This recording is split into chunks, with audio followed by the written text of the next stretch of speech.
Hello again, friends. Proud to say that we've done it just 3 minutes after 7 or something. It's pretty good for us, guys. Anyway, good evening, Sunday evening, S.O.S, Sense on Sundays or Stephen on Sundays.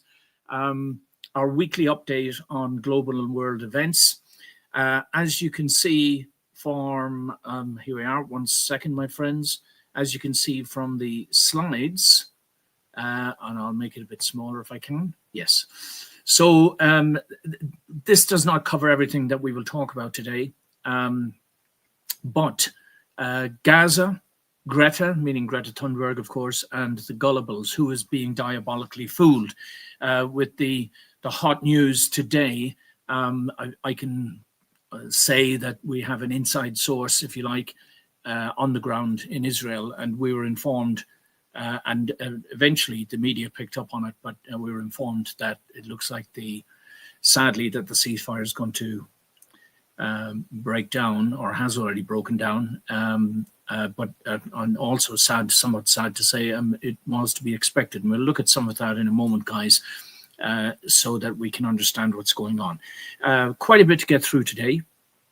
I'm doing quite a bit of reading, but anyway, let's kick off and start here with the lady herself, or the sort of the big girly. Yeah, I remember being impressed when we first heard about this young lady, when she was about, what was it? She was about 15 or 16, I think, was it? Maybe younger. And she, the famous quote, "How dare you," and it was quite inspiring, I thought, at the time, and good to hear a young person speaking up for serious issues. Unfortunately, it's sort of as if her star has burnt out, really, and she's now looking for stunts to get involved in because she's gotten hooked on the notoriety. It seems that way to me, anyway. I don't want to be unkind, because especially if her intentions are sincere. Unfortunately, I don't believe they are anymore. But anyway, here we go. This is from the Jerusalem Post.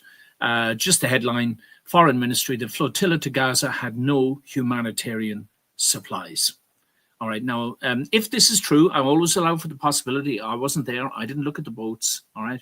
But it does seem to be a consistent theme here, that this was a publicity stunt. We know that there were Hamas representatives on board the flotilla. We also know that they were funded to a certain extent by Hamas and everything. So it does appear that those of us who are warning that all of this might be some massive pro-terrorist publicity stunt and it does appear that we were correct. But I don't want to jump to conclusions without knowing what the facts are. The second small quote there is, "The world's gone mad. Greta Thunberg's ridiculous flotilla," that's Sky News Australia, they really tore into her pretty harshly. Anyway, we're not going to spend too much time on her. Just read these glaring headlines. You can go and research any of these yourselves, friends. Thunberg's aid flotilla carried no aid. All right, doctors, So after Israel searched the ships, it was discovered that they carried no aid on board any of the vessels. So we were all being lied to, guys. All right. And you keep hearing me saying through this presentation, you know who the master of lies is. It's one of my first red flags if I'm dealing with anyone socially, in business, or anything like that. If they knowingly and deliberately lied to me and I find out, that relationship is done. It's absolutely done, because I see the link. There's a direct link between the diabolical mindset and deliberate, overt career deception as a method of how to get through life, so to speak. Second one there: Israel claims no aid was on. Now, why this is, if you look at the dates, 5th of October, right, going back there, bombshell report, no aid on the biggest yacht in Greta's flotilla. I'm just making the point, guys. These are news. It's not my opinion. These are news headings. The flotilla was carrying plenty of activists, but no aid. 40 vessels, and interestingly, symbolism, and we talk about symbolism all the time. That's the logo at the top right, the original principle. There is symbolism associated with the blue and the red ends of the spectrum. Blue is 40 or 400, red is 70 and 700. So I'm always watching out when I see, for example, 40 vessels, or when certain anniversaries come about, when the hostages were, in for 400 days, and I was wondering, will something happen now? And then is it 700 days? I'm always watching out for this. And the other one to watch out for is the 666. We cover some of that today as well, guys, in some of these stories, because symbolism is important. So we all know about the Trump's 20-point proposal that it says could bring an immediate halt to Israel's war in Gaza, which has killed more than 66,000 Palestinians, interesting number, and left the Palestinian enclave in ruins. And these numbers, again, they may just be an unusual or occasional coincidence. That does happen, of course. Not every instance, like if there's 66 pots of jam on the shelf in the shop, it doesn't mean that the satanic archetype is present in the laundry or something. We've got to be, but when there's a consistent run of these numbers, then you start to realize that, the symbolism may be important. Within 72 hours of Israel publicly accepting this agreement, all hostages, alive and deceased, will be returned. Now, we do know already, guys, that the live ones have been returned. And well done to everyone involved in both sides on this. But we'll see now there's a bit of an imbalance here, and you'll see why. Even though we now know that 4 of the male hostages that were taken were actually military personnel. Oh no, 3. There's 3 men and a woman, I think. They were military personnel. Luckily, they kept that to themselves while they were in captivity. Otherwise, they most certainly wouldn't have made it out alive. But the dead bodies are not coming back, and as a result, Israel is also not following through by opening a border crossing and things like that. But I don't want this to be a newscast. I'm more interested in showing you some of the more important points. So 20 innocents, in the sense that they were kidnapped, from the music festival, from the kibbutz, that sort of stuff, were swapped for 250 criminals. And I do mean criminals. Many of them were murderers. They were serving life sentences in Israeli prisons, okay? But can you, so it's a good deal from the Hamas point of view, and there was also a huge number of captives that were taken during the, let's call it the war, all right, this 3-year war. There's a lot of captives taken. They've all been returned, or they're in the process of being returned. Now, this is a couple of the points, only a couple of the points from the 20-point plan, but I just want to emphasize this just briefly and ask ourselves, is this a workable plan? Is it reasonable? Would reasonable people agree to it? So let's have a look. So the plan says that once all the hostages are returned, Hamas members, now bear in mind, a lot of these guys are murderers. They're mass murderers, they're psychopaths and whatever, and terrorists, okay? But the plan says Hamas members who commit to peaceful coexistence and to commission their weapons will be given amnesty. They've got nothing to fear. They will be given amnesty. That is a hell of a deal, guys. Excuse my French here for the American watchers. I know you consider that a swear word, not so much over here, the H-E-L-L. Anyway, members of Hamas who wish to leave Gaza will be provided safe passage to receiving countries. Now, that sounds like a very, very generous offer for ceasefire and for peace.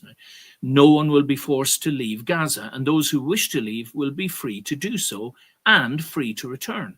We will encourage people to stay and offer them the opportunity to build a better Gaza. This was similar, believe it or not, in what is known as the Nakba. Now, the Nakba is the word that the Arabs have, and I'm being sort of generalistic here, the Arabs have for what they call the expulsion of Arabs from what are Israeli territories today, right? Now, I'm just summarizing this. In fact, the so-called Nakba was a consequence of the Arab states all attacking Israel, thinking they were going to pulverize them and wipe them off the map. And Israel, unfortunately, won that war, right? Now, I've listened, I've forgotten his name now, I'd know it if he's told me, but the Prime Minister of Israel at the time asked, and even you could say in a political speech, begged the Gazan people, or not the Gazan, the Arabs living in the region not to leave, but to stay with the Israelis and help build a new society. They chose to leave, most of them. Okay, so there were a few, there's a few armed Israeli gangs and things like that, and they were fighting with the British and so on, but also on the other side. So it's always a bit more complicated than most of us realize. I don't think we should be jumping to conclusions. Now, here we go. So as soon as we start this ceasefire process, the first thing happens, which is correct. The living hostages are returned.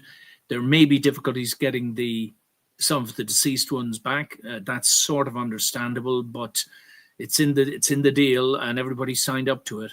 And meanwhile, Hamas, what have they started doing? The crackdown in Gaza leaves dozens dead amid power struggle. So does this look like a repentant military force thinking, well, we're on a good deal here. We're getting 250 hostages, of our prominent Israeli prisoners back, even though some of them are guilty literally of murder and things like that. They're coming back. Does it look like those returning back are going to be peaceful cooperators with Israel? One wonders. Israel have withdrawn to one of the first retreat lines, I think they call it the yellow line, which was apparently breached today. Now, I'm making a point here.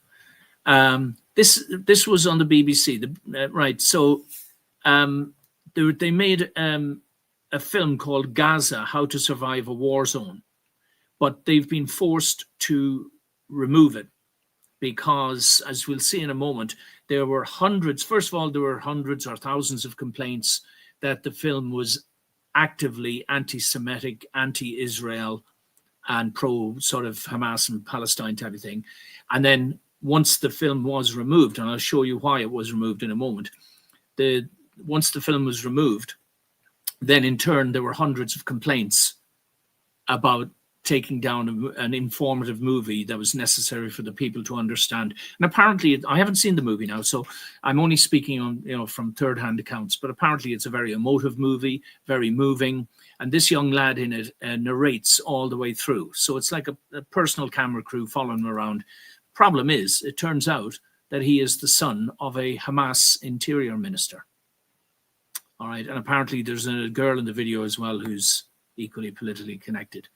So the BBC gets sanctioned for failing to disclose Gaza documentary narrator's ties to Hamas. His father was a minister in the so-called Hamas government, So clearly, it's going to be at the very least skewed. It's not accurate, objective reporting, and that's what we should expect from, authoritative sources like the BBC. But isn't this something we've discovered? All of the so-called professions have lost their morality. They've lost their ethical standards.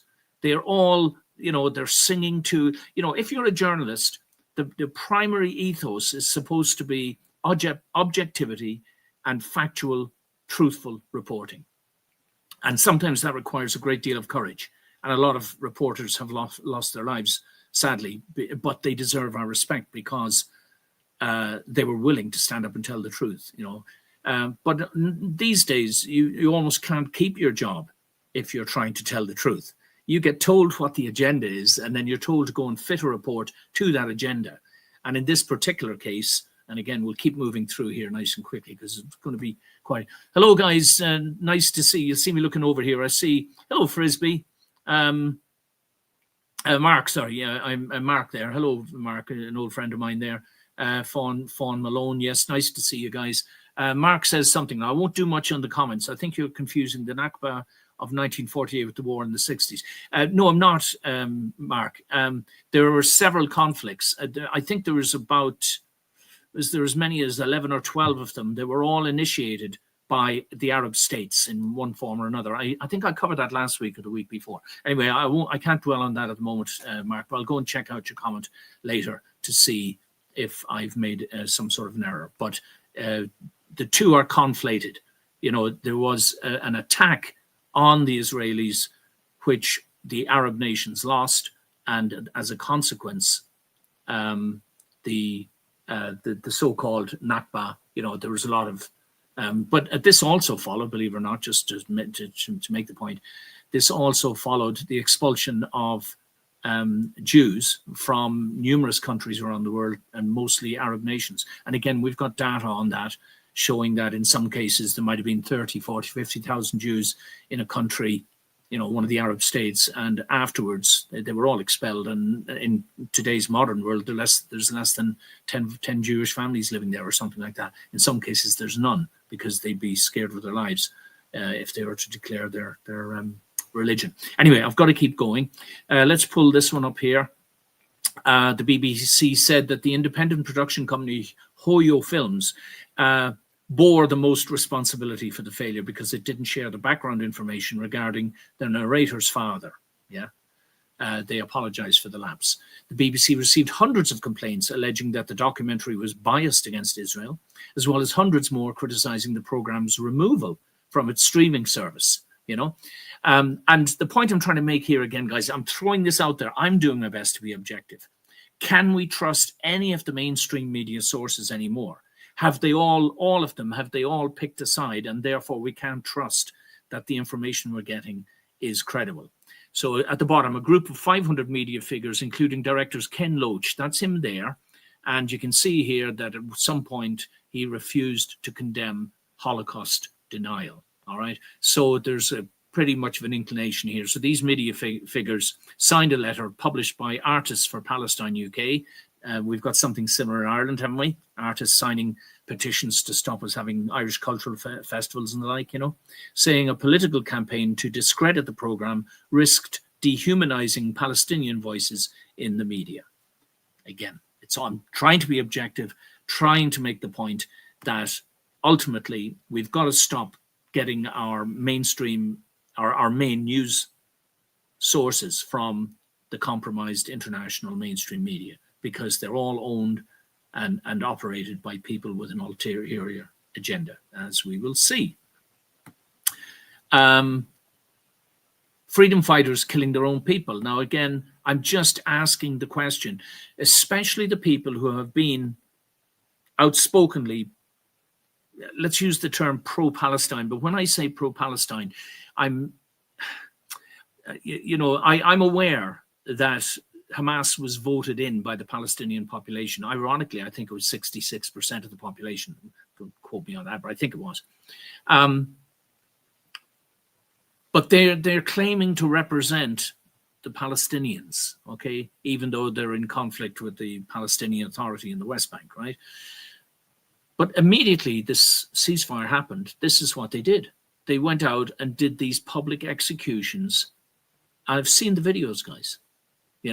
They kneel people down in open public squares, and the equally shocking part of it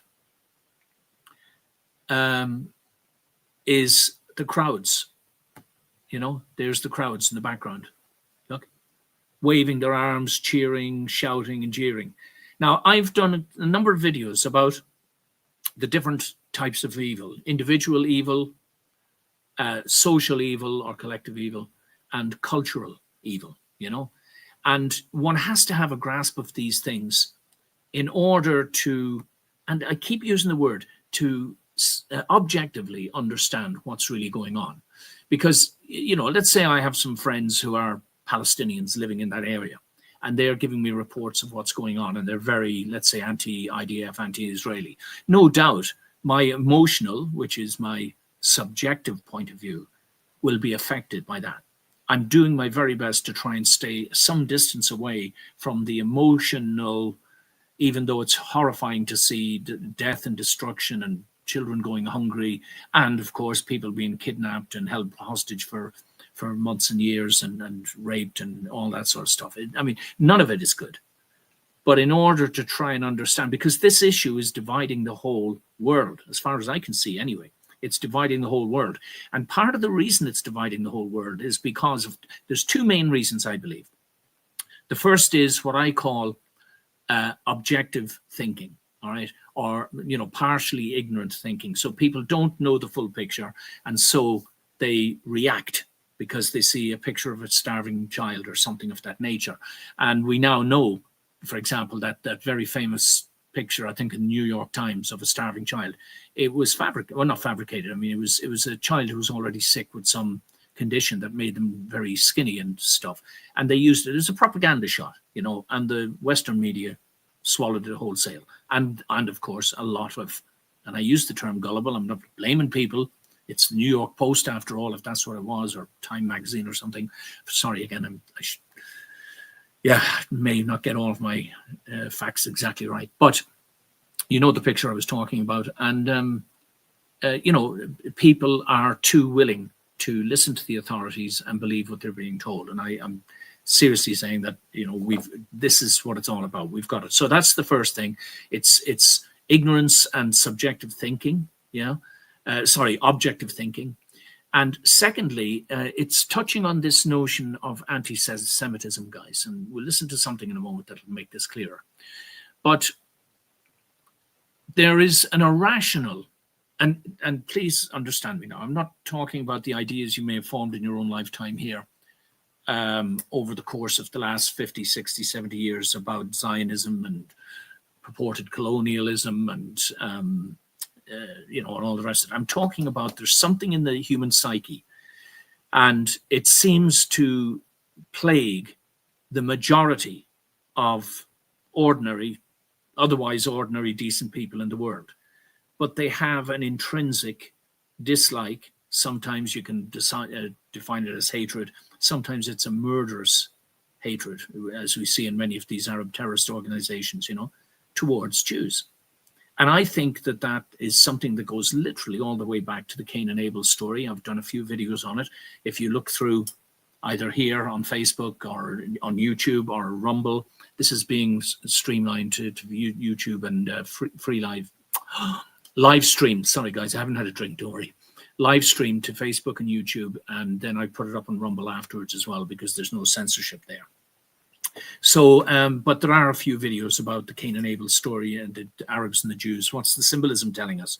And once you start seeing it and seeing the colors and the numbers associated with these different movements, it's very, very difficult to align oneself with what is, in effect, cultural evil. All right? And if nobody thinks this isn't, you know, the individuals are doing the murdering, that's individual evils, you know. The crowd that is there cheering it on and facilitating, you know, that is facilitative and collective evil, you know, and ultimately the mindset that thinks that you can just haul people out in the street and shoot them dead because there's some sort of an inconvenience to you, you know, and that it's okay. That's cultural evil, my friends. It's cultural evil. And those that have been flying the flags and beeping the horn and, you know, sailing foolish flotillas with no aid on them, you know, should be thinking twice about what they're doing. Just to emphasize, Hamas defends the public executions of Palestinians. That's their own people now, friends, okay? Threatens the fragile peace deal by refusing to lay down arms. So already they're refusing to lay down their arms, which is one of the points in the peace deal. Hamas defended the gruesome public executions it carried out against Palestinians earlier this week, as the terrorist group says it has no plans to lay down its arms, throwing a massive wrench into the already tense peace negotiations with Israel. What on earth do they think is going to happen? Yeah? Hamas Politburo member Mohammed Nazal told Reuters that exceptional members, I'm sorry, guys, tonight, I don't know why I'm a bit tongue-tied. I may be a bit tired, I'm sorry. Exceptional measures had to be taken when it carried out public killings in Gaza on Monday, which drew widespread criticism for their extreme violence. He claimed that those executed were criminals guilty of murder. That's one narrative, all right? The other narrative is that they are either rival gang members or political opponents, you know, or people who Hamas alleges were collaborating with Israel, which is what you're supposed to do during a ceasefire, of course, you know, or when you're trying to create a peace deal, you have to start collaborating, you know, cooperating and collaborating, cooperating. Nazal also refused to commit to Hamas disarming itself, which Israel has demanded as part of a peace deal. Hamas's arms could prove to be a major obstacle as both sides, with the help of the US, work to create lasting peace days after the first phase of the ceasefire was agreed on. Right. So the only thing that's happened so far out of the 20-point plan was the first point: release all the live hostages. The second part of that first point was the dead hostages. That hasn't been complied with yet. Only a handful have been released, haven't they? About 6 or so, I think.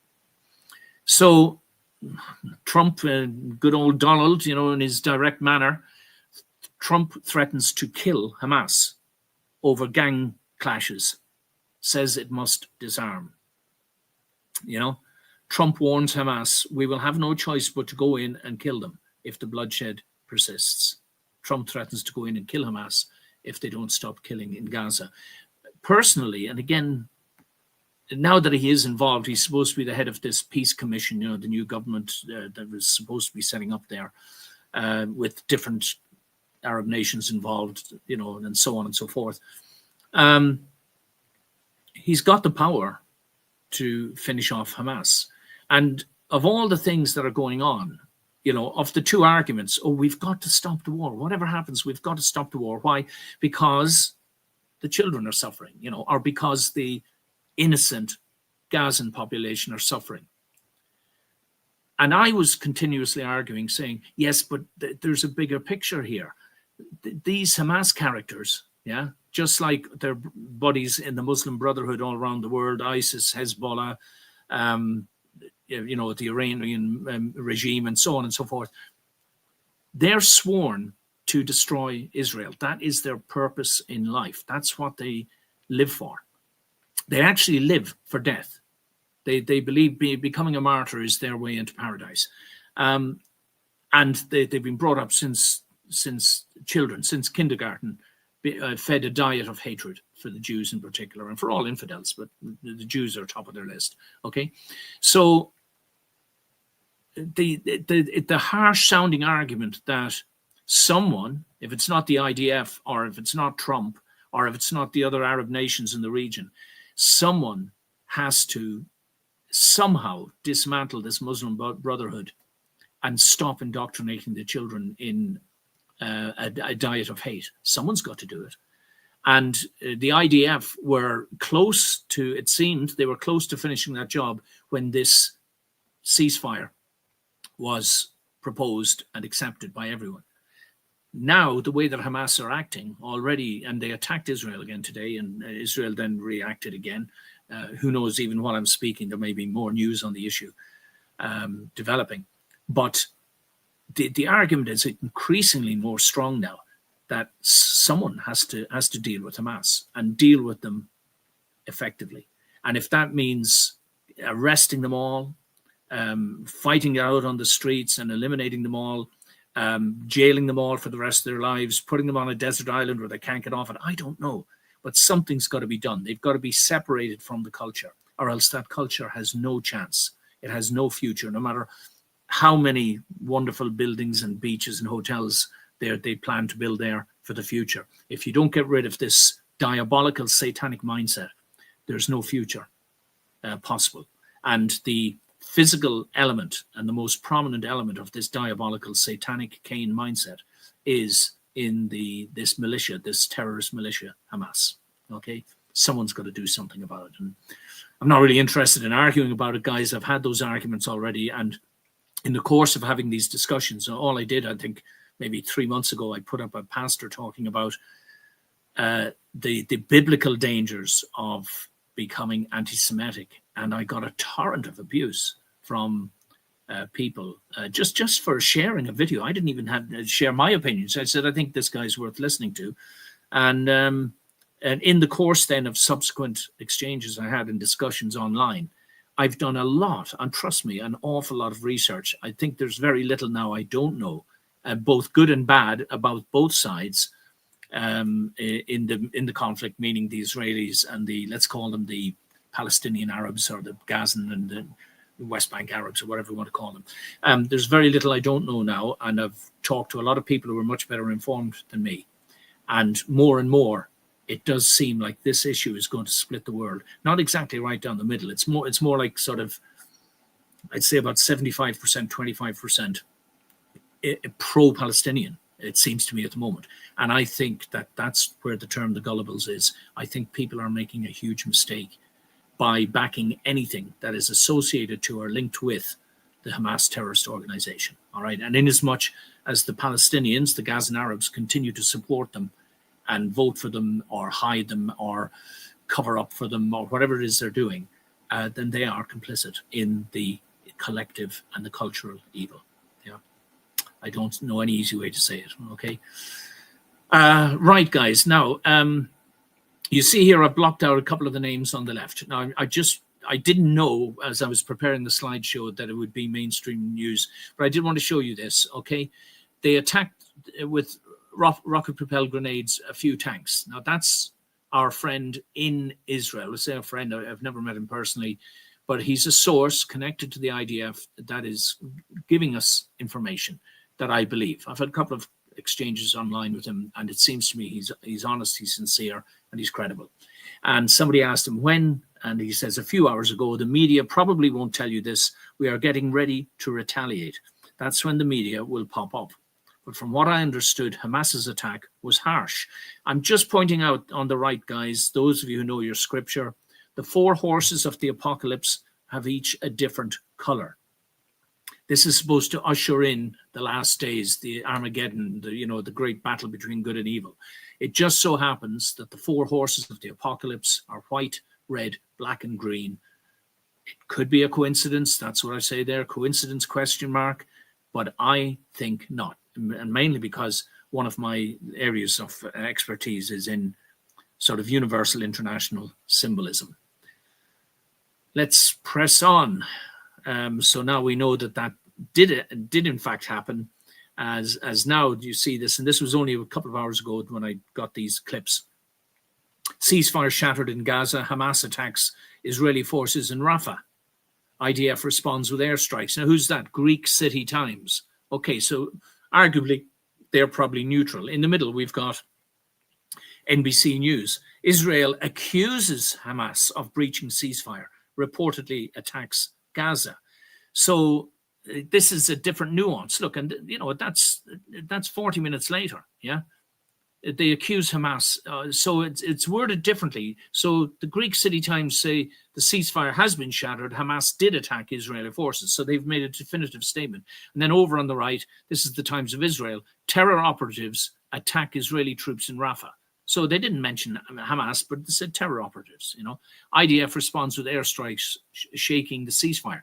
Now, I suggest that the Times of Israel probably called them terror operatives to give Hamas an opportunity to say it wasn't us. It was someone else, maybe. It's a possibility. But I checked out NBC News, and this is what hold on a second. Where's that gone? Yeah, I'll go back to that in a second, guys. So NBC News, bias and credibility, they have them over, left of center. Otherwise, pretty well trusted, but clearly they're a little bit more inclined towards the Democratic, the lefties, what we're now banding together, the woke lefties, so to speak, But other than that, they get a pretty good rating. Now, I'll just go back now. And again, I'm sorry, I got these two mixed up. So the point I was making before, guys, now there was a video clip here. I'm not doing the video clip because we'll run out of time otherwise. But I saw it. It was in the Arabic language anyway, so most of us wouldn't understand it. But these two guys have just been released, right, in the exchange, the hostage exchange, all right? Do you see my son, he says. He will come to you again like on the 7th of October. Palestinian prisoner and his son, who were just released from Israel prison, promise they will come back.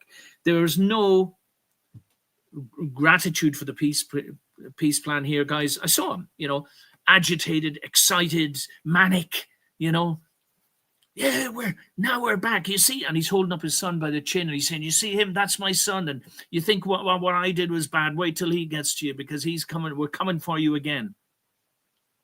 Guys, it's, psychopathic mental disorder. this pathological hatred of the Israelis.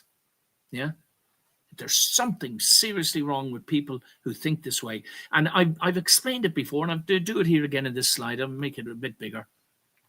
Three types of evil. Now, I've got a bigger graph where it has it in social categories and everything, but very simply, first of all, there's initiative evil, all right? Conscious, personal, knowing, active, deliberate, pre-planned evil for profit or reward and for perverse personal satisfaction, all right? When you go out willfully want to murder people, you're an initiator, and that's the worst category, basically. Secondly, you've got facilitative. This might be the crowds cheering and chanting at the executions, you know, with limited awareness in some cases.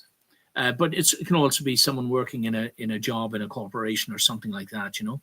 By circumstance, association, obligation, compulsion, occupation, training, or duty, also for personal reward. And finally, there's unwitting evil, which I would put a lot of the gullibles in this category. People who believe what they're being told by certain media outlets. They're responding subjectively without understanding what it is they're doing, and unwittingly they are facilitating evil by circumstance, association, fear, obligation, compulsion, conditioning, or ignorance, with or without personal reward. Okay, evil is always instigated via human agency and always harms other humans. Yeah, that's how you define evil. Partly it's an attack on the original principle. All right, I've seen the next one already. Now, we're going to the UN. How are we doing for time? I think we'll be all right. We'll have to be a bit quick here. Someone sent me a notification about this Day of Peace in Vienna, an initiative funded by the United Nations. And I wrote back. It was a religious group where I'm in their forum. And I wrote back to them and I said, well, hold on a minute. And I'll read that to you in a moment, so you'll see where we're going, guys. But over on the right-hand side, the United Nations, what's wrong with the United Nations? So, I mean, am I going to give, yeah, I am. I'm going to point a couple of things out here, guys, that I think are very, very troubling. Alice Bailey, mother of the New Age or the New World Order. Who's Alice Bailey? Well, first of all, she was an occultist. That's a loose term, right? But she studied the occult, and basically she believed that Lucifer was God. Now, I'm summarizing this. Please go and check her out yourself. Her husband Foster and herself were also 33-degree Freemasons. And I'm telling you guys, you can believe me or not believe me, please do the research. You won't find this in mainstream areas. You have to go and look for it. But usually anybody over a 30th degree, that's the top 3 degrees of Freemasonry. And if you know me from before, guys, you'll know that this connects in with the original principle as well, the 33 1/3%, the life of Christ, all of this. He died at exactly 33 1/3 years of age, according to scripture, right? And there's a reason for this, all right? So she was an occultist, and she was, with her husband, a 33-degree Mason. What's that connection to the UN? Well, they set up the Lucifer Publishing Company. Now, let's see where we go with the next slide. All right, well, not quite, not yet. The Lucifer Publishing Company. As a matter of fact, I'm just going to jump through. No, do you know what I'm going to do? Hold on a second.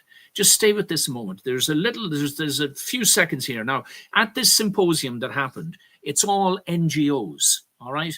And one of the young women that spoke, Anastasia someone, I think she's a musician, but she was on the committee, and she says this about symbolism. Please just listen for a second, guys, because then you'll understand where we're going with this, okay? Whether it's an olive branch, the Peace Palace, the knotted symbols matter. Whether it's an olive branch, the Peace Palace, the knotted gun, as you saw in the video, or the ringing of the peace bell. So she's speaking at this NGO symposium. So all of these NGOs for the UN, their peace plan, all right? But anyway, I like this little bit about symbolism, but she's making a point about how important symbolism is. Please, it's only less than a minute anyway, guys. Symbols hold profound importance because they can distill complex and often abstract ideals into forms that are globally recognized and universally resonant. And these symbols that, they permeate art, media, culture, political agendas, social movements. They function as anchors of memory and meaning, and they connect our past struggles and sacrifices to present commitments. Symbols of peace don't merely represent peace, they actively sustain and cultivate the human imagination necessary to achieve it. Interesting, huh? And I'll just take her away. What's also the words she was using, I used the term archetypes, symbolic archetypes, okay? Connecting culture, history, past, deep seated in your psyche, and often we don't realize they're there. Anyway, this top right, I keep going the wrong way, this way, yeah. The original principle is arguably one of the most important of the symbolic archetypes, because it is self-evident. It's substantial, actually. Most archetypes are just notions, ideas, constructs of the mind, that are explained in theory. This is a substantial archetype. That's quite something. Anyway, one thing at a time. So let's go back to Mrs. Bailey. So she was, as I said, an occultist with her Freemasons, high-level Freemasons, and they set up the Lucifer Publishing Company. We'll look at that in a second, but why is this important? Well, we'll say, look, just, again, symbolic connections. The United Nations, that's the zip code, all right? Headquarters, blah, blah, blah. That's the zip code in the USA, 10017, all right? Now, why have I bothered to point this out? Well, it just so happens that the 666th root of pi starts with those 5 numbers, 10017, and then continues. Now, just making the point, we'll press on, because there is such a plethora of satanic symbolism and roots surrounding the UN that we would be idiots to ignore it. There it is again, right? The address of the United Nations headquarters in New York. So I've sort of repeated that slide. I'm sorry, guys, but there it is, okay? All right. I think I've duplicated by accident. And guess who else's headquarters matches the 666th root of pi? All right? Pfizer, which just so happens to be at 66 Hudson Boulevard East in that same zip code. Yeah? No big surprise to me, guys. I think you know where I'm going with this. Right, let's have a look. The United Nations Pagan Meditation Room, top right. You see that stone altar? That it's a magnetic stone connected right down through the bottom of the building. It's a pyramid. The building is a pyramid turned on its side. It's all a bit odd, but the symbolism is important, okay? And it's colloquially known as Satan's altar, right? But it's a meditation room at the United Nations headquarters, all right? But Luciferian mystery. Now, I'm telling you guys, you'd have to look into this and do some more research, all right? But these people literally believe, and they have a convoluted way of explaining there's been confusion between Satan and Lucifer, and between Jesus as the Son of God and Jesus actually as the Son of God, S-O-S-U-N, and so on and so forth. Anyway, they've got a very complicated theosophical, I think, society, sort of a one-world religion concept, but it's got Lucifer at the head. And believe it or not, well, I've got these documents. You are required at the most senior levels to swear allegiance to Lucifer, or you cannot move ahead in the organization. Worrying stuff. Why did they name their publishing company Lucifer Publishing Company? All right, there it is. There's the history of the Lucis Trust, okay? So it morphed into the Lucis Trust. What was its address? Its first address was 666 United Nations Plaza. Then they either changed the numbers or moved it to 668 when people started going, what? Lucifer? 666? And this is before they knew about the zip code and all the rest of it, okay? All right? So they're considered the spiritual origins of the United Nations, all right? This should disturb any godly person or any righteous thinking person. There it is again. It was established in 1922 as Lucifer Trust. It wasn't Lucifer Trust, it was Lucifer Publishing Company, guys. Now I know this. By Alice Bailey, as the publishing company to disseminate the books of Bailey and Blavatsky. She was another sort of, I don't want to use the wrong word, but certainly an occultist and Satan worshipping type stuff, you know. So here we go. It is located at 666 United Nations Plaza. Okay, in the middle one, right? Lucifer Publishing Company. Rockefeller was behind it. And guess who's funding it now? Bill Gates. All right. And Bill Gates with his chip that communicates to cryptocurrencies that's registered under patent number 060606. Coincidence? I don't think so, guys. So the UN's new agenda for peace aims to address contemporary global challenges through multilateral cooperation, emphasizing diplomacy, conflict prevention, and inclusive participation, right? Participation. I don't know what's happening tonight, guys. I'll just have to, you know, maybe I'm just a little tired. I'm sorry. I've been working hard today. So now what I did then was I played the slide of the girl, the symbolism. But anyway, the point I'm trying to make, and you've seen this slide if you watch me, guys, you've seen this slide many times. I'm sorry, it's cut off there a fraction. Can a diabolically structured institution actually do good? I'm raising the question because the United Nations is constructed diabolically. It may have had noble origins. I've explained this many, many times. You cannot maintain a good or noble or honest or charitable ethos once the organization grows to a certain size. It becomes an autocratic structure, and autocracy is the diabolical construct. All right. Feel free to freeze the slide, read it to yourselves, and understand how this happens. I responded to the religious group. Sorry to be the one to point out the elements that make this so-called UN peace initiative a proverbial damp squib. But for the edification of those who may not be aware, here we go. I think I've got 6 points, guys. I'll just read them straight through. NGOs are not non-government organizations, not when they accept funding in direct and indirect means from the taxpayer via their governments. In fact, this is precisely why Ireland, for example, with its 34,000 plus supposed NGOs and charities, is, just like the United Nations, using those government-funded NGOs to endorse their political agendas in place of consulting directly with the populace, as is required by our Constitution. In short, the very term NGO is itself a deception. And as I keep saying, we all know who the master of lies is, right? Remember, this is going to a religious community. The United Nations, point number 2. The United Nations, and Antonio Guterres in particular, embodies all of the diabolical hypocrisy that is a requirement for any large international organization to function. Here's a quote from a media report. Guterres has only been in his post for 2.5 years, but is already establishing himself as a champion of double standards and hypocrisy, with a number of cover-ups already under his belt, to protect loyal staff and avoid bad press coverage. Again, this is me talking, lies, deceptions, and cover-ups. And we all know who the master of lies is, right?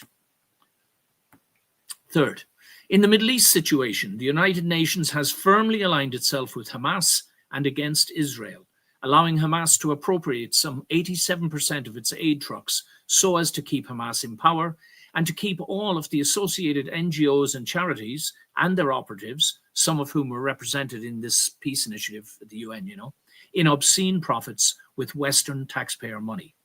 Meanwhile, whilst refusing to collaborate with the Trump-sponsored Gaza Humanitarian Foundation that wanted to get UN aid trucks into Gaza, the UN tried to blame Israel and even accused the IDF of a policy of mass starvation. Again, more lies, and we all know who the master of lies is, right? Point number 4. Democracy, as is being promoted here, but some of the people talking, by these opinionated academics, does not actually exist at all.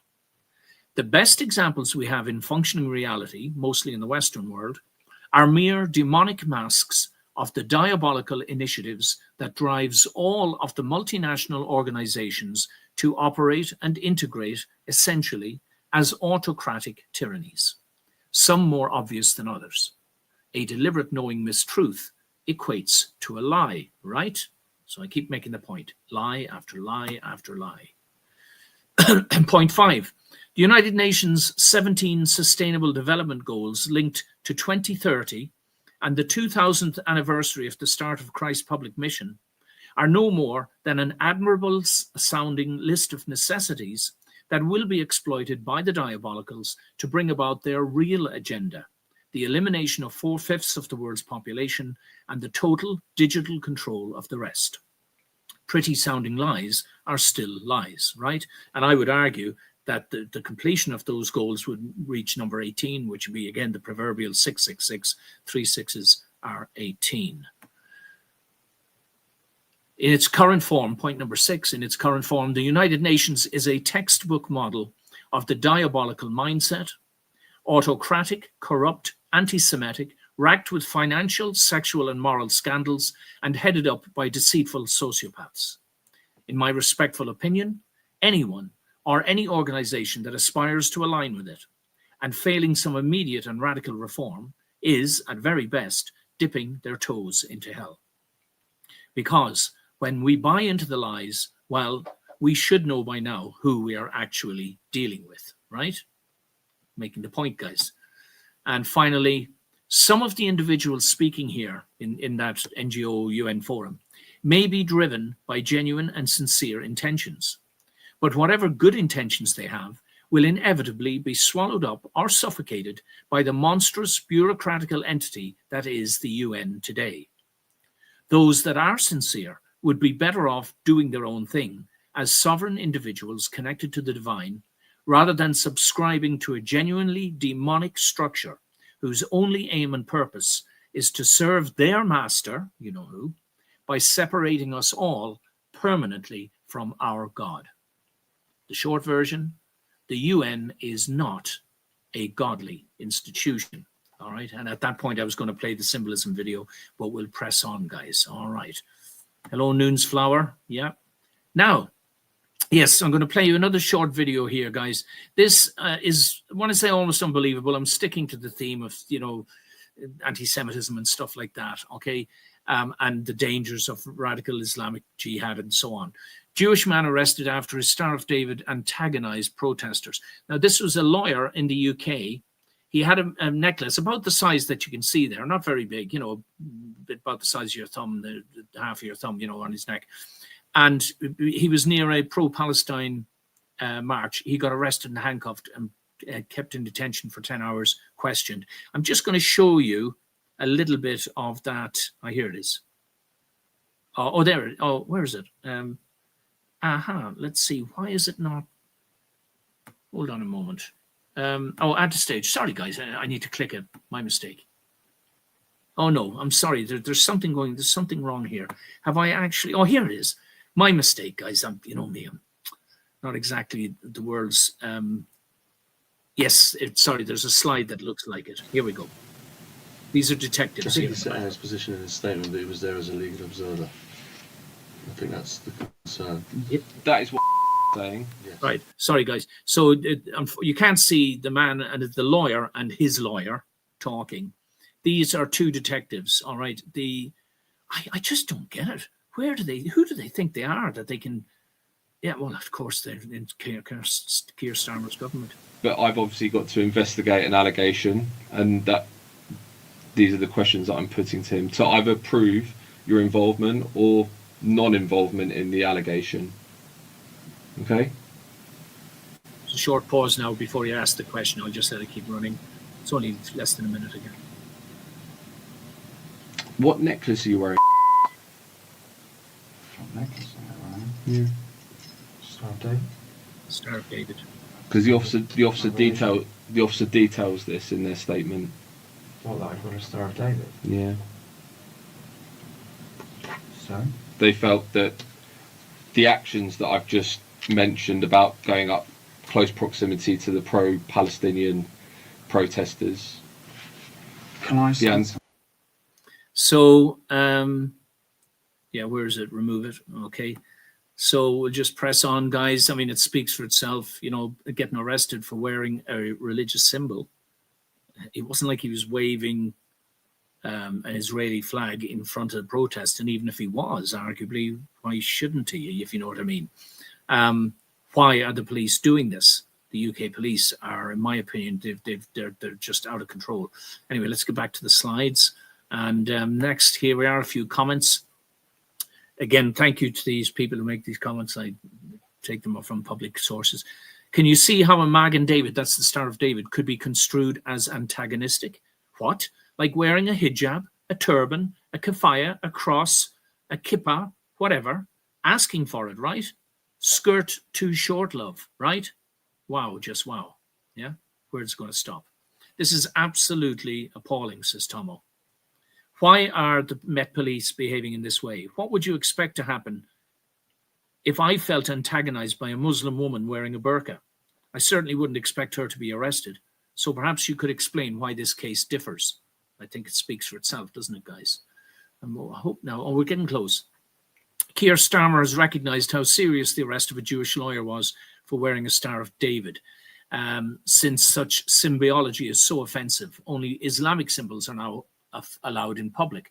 Trust good old Keir Starmer. So there's another little short, or have I got it? Have I got it? Where is it? Or did I?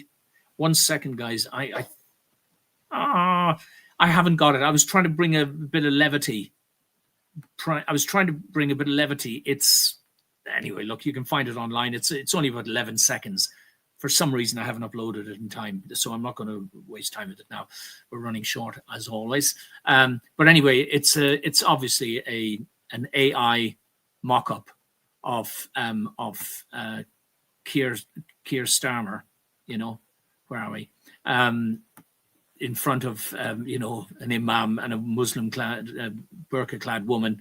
The goats are eating the paper off his desk and all that sort of stuff, and it's AI, but it's funny. It's only about 11 seconds, but let's keep going and make sure we can see if we can get finished here today. On the subject of the UK, a Reform UK councillor, this is the political party that's threatening to unseat Starmer's government, with Nigel Farage and so on. This woman was reported to police after saying this. Now, this is what she said, guys, right? She was born and bred here during a TV interview about asylum seeker protests. Now, I failed to say, I'm not going to waffle on about it, guys. I don't know what the offence is here. I looked into it and I'm thinking, what? Who could find that phrase offensive?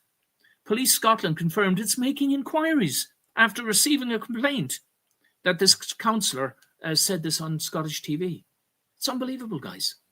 Let's see if we've got time for everything. Yeah, the last few slides, you've seen them most week, guys. This is from the Crisis Colour Coup book, The Great Lie. I'll bash on because we're in the last couple of minutes and I want to play this. Who to listen to? Dr. Mike Yeadon. Here's 1 minute I want you to listen to here, guys, and please pay attention. The vaccine, and don't be frightened by the lies they're going to give us. That's what I would say. And for goodness sake, don't sign up for digital ID. If you feel compelled to, I'm really asking you, defer the decision to do it and watch the punishment. And know that if it's genuinely good for you, why the dickens would they punish you? Why would the threats escalate until they might even say, if you won't take it, we're going to imprison you? They won't start there. They will literally start there with a financial disincentive. So defer the decision, even if you think you're going to have to sign up, please, because I think we can defeat them with that one move. And the other one is, don't believe the lies anymore. Right, Dr. Mike Yeadon, very brave man, guys. Ex-VP of Pfizer, as you see. I'm watching the clock, guys. We're running out of time very quickly. Please go and research him. He's a very brave man. He's very outspoken, very knowledgeable. He's been cancelled, of course, and attacked by the system for telling the truth. All right. And where's our, yes, where are we? Back to this stage. Hold on a second. This happens, right? Let's see if we got, I think we're finally, yes, I've got to finish up now, guys. Yes, our rights come from God, not government. There's the diabolical pyramid on the right. And finally, this is where you can get information if you want it, guys. This is our different platforms. Thank you again for your time and attention today, guys. I'll go to the comments and see if I can answer most of them. Kind regards to all, and talk to you again, hopefully, next week.